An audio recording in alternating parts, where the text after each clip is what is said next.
जय माता की। कैसे हैं आप सब? आप सबका स्वागत है मेरी इस यूट्यूब चैनल पर। बहुत से लोगों का ये कहना है कि हमने माता काली की पूजा शुरू की, हम माता काली की मूर्ति घर में लेके आए, हम माता काली का चित्र घर में लेके आए। तो जब से लेके आए हैं, जब से पूजा शुरू की है, जब से साधना शुरू की है, तब से हमारे घर में लड़ाई झगड़े होना शुरू हो गए हैं। तो इस पर एक वीडियो बनाइए। हालांकि इस पर मैंने पहले भी वीडियो बनाया हुआ है, लेकिन फिर से मैं एक वीडियो बना रही हूँ उसी टॉपिक पर। तो आप ध्यान से सुनिएगा, बहुत ही इम्पोर्टेंट बात है ये।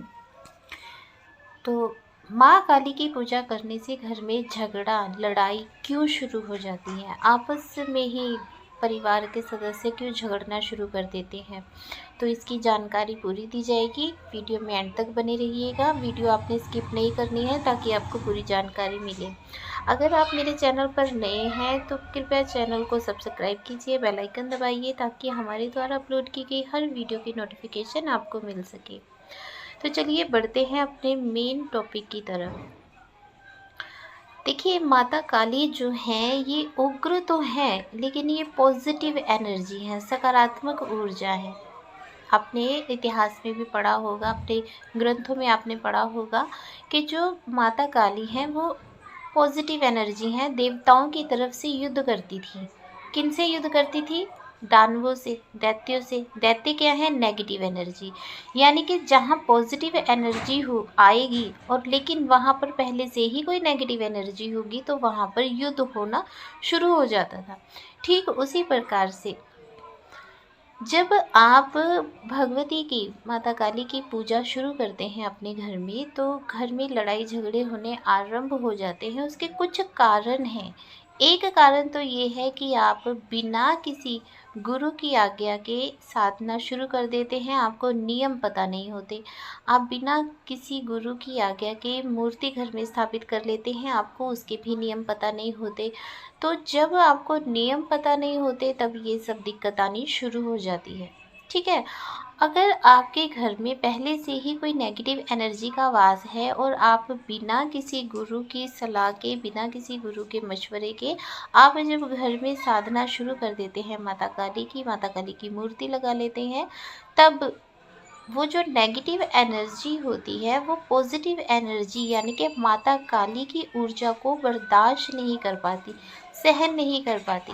और वो जो नेगेटिव एनर्जी होती है वो आपके घर में कलह कलेश करना शुरू कर देती हैं। कलह कलेश यानी कि घर के जो लोग होते हैं उनके विचारों में वो इस तरह से बदलाव करती है कि परिवार के सदस्य आपस में ही उलझ जाते हैं, आपस में ही लड़ना झगड़ना शुरू कर देते हैं।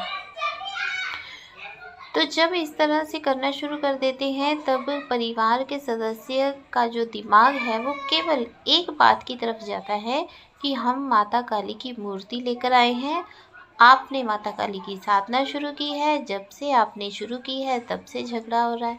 जब से आप मूर्ति लेकर आए हैं तब से झगड़ा हो रहा है। लेकिन वो ये नहीं सोचते कि माता काली तो एक पॉजिटिव एनर्जी है, ये एक देवी है, सकारात्मक ऊर्जा है। तो सकारात्मक ऊर्जा जो है, पॉजिटिव एनर्जी जो है, वो घर में कभी भी कलह कलेश नहीं मचाती। लेकिन फिर भी अगर मच रहा है, इसका मतलब है कि आपके घर में पहले से ही कोई नेगेटिव एनर्जी है। ठीक है, पहले से ही कोई नेगेटिव एनर्जी है जो पॉजिटिव एनर्जी को बाहर निकालना चाहती है, जो नहीं चाहती कि आप माता काली की पूजा अर्चना करें।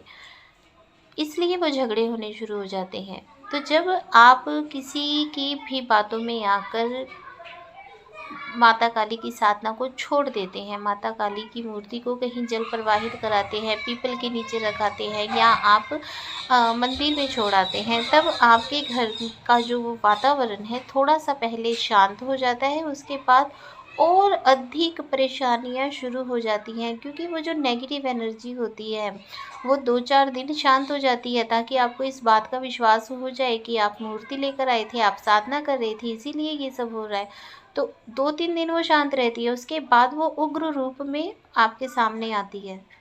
क्यों आती है? क्योंकि उसको ये डर होता है कहीं आप फिर से माता काली की साधना ना शुरू कर दे, कहीं आप फिर से माता काली की मूर्ति ना ले आए।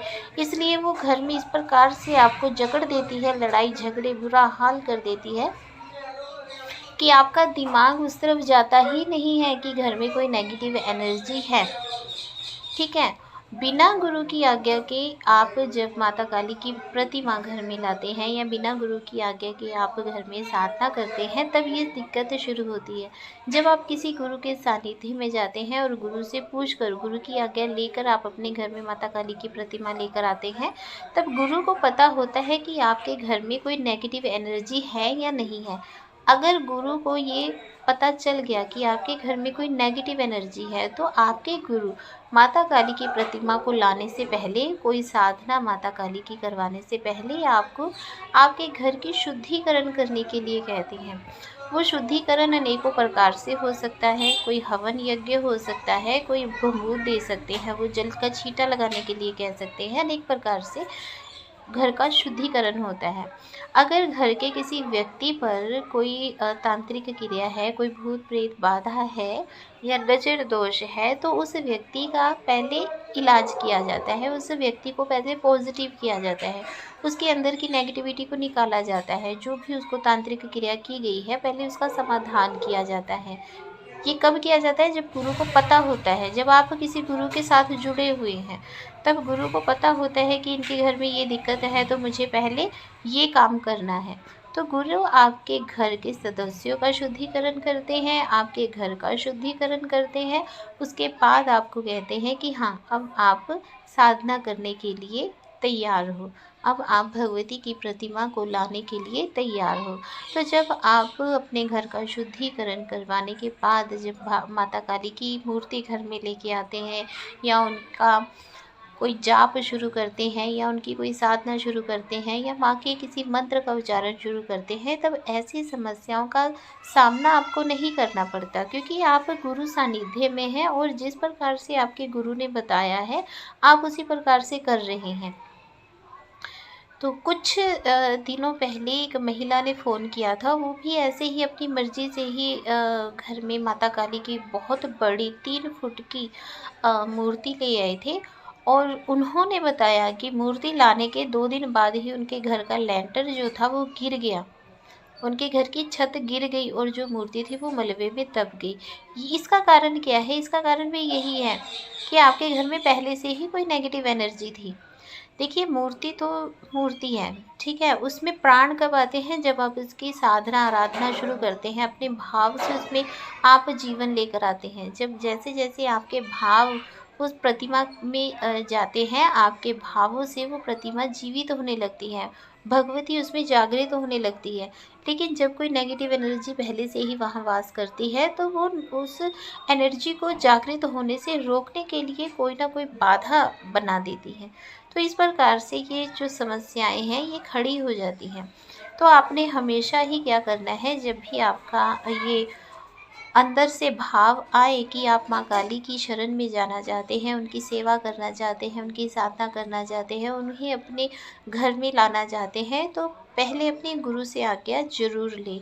बहुत ज़रूरी है गुरु से आज्ञा लेना, ठीक है। अगर आप गुरु से आज्ञा लेकर ये सब करते हैं तो कभी भी कोई भी परेशानी नहीं होती।